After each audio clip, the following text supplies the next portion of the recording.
అప్పుడు అయ్యా ప్రార్థనకి వెళుతున్నానయ్యా, పాటలు పాడి మిమ్మల్ని నేను మహింపరచాలయ్యా, వాక్యము ప్రకటన చేస్తూ ఉండగా వాక్యము నేను వినాలయ్యా, ఆ వాక్యాన్ని నేను గ్రహించుకోవాలయ్యా, అటువంటి శక్తిని నాకు అనుగ్రహించయ్యా. అంత జ్ఞానం నాలో లేదయ్యా.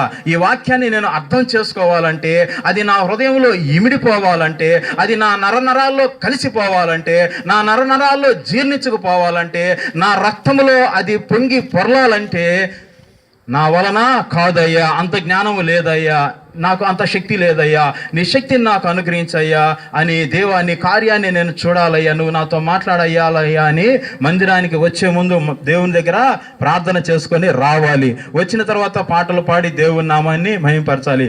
వాక్యము ప్రకటిస్తూ ఉండగా వాక్యాన్ని జాగ్రత్తగా వినాలి.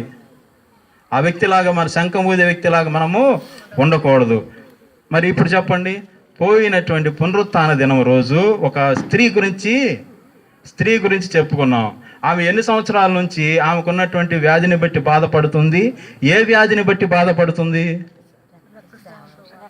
12 సంవత్సరాల నుంచి రక్తస్రావము అనేటటువంటి ఒక వ్యాధితో ఆమె బాధపడతా ఉంది. పాపం 1 సంవత్సరం కాదు, 2 సంవత్సరాలు, 12 సంవత్సరాల నుంచి రక్తస్రావంతో బాధపడతా ఉంది. పాపం ఎంతో ఏడ్చుంటుంది.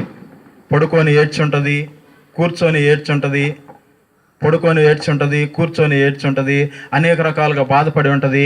ఆమె బాధను పక్కన వాళ్ళతో చెప్పుకొని ఉంటుంది, రకరకాలుగా బాధపడి ఉంటుంది. అనేకులు హేళన చేసి ఉంటారు, ఇంకా ఏంటి ఎప్పుడు తగ్గుద్ది నీకు అని హేళన చేసి ఉంటారు. అన్ని రకాలుగా విసిగిపోయింది ఆమె, అన్ని రకాలుగా విసిగిపోయింది. మనుషుల వలన విసిగిపోయింది, తనలో ఉన్న రోగం వలన విసిగిపోయింది, తనకున్న డబ్బు పోవటం వలన విసిగిపోయింది, ఇంకా అందరూ తనని హేళన చేయటాన్ని బట్టి విసిగిపోయింది, అవమానాలను బట్టి విసిగిపోయింది, కృంగిపోయింది, ఆ అవమానాన్ని బట్టి చనిపోవాలనుకుంది. కానీ ఒకానొక దినాన ఆమెలో సంతోషము కనిపించింది. చనిపోవాలనుకున్నటువంటి వ్యక్తిలో ఏం కనిపించింది? సంతోషం కనిపించింది.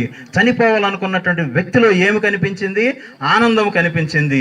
చనిపోవాలనుకున్నటువంటి వ్యక్తిలో, దుఃఖముతో ఉన్నటువంటి వ్యక్తిలో, బాధతో ఉన్నటువంటి ఆ స్త్రీలో ఇంకా నా పని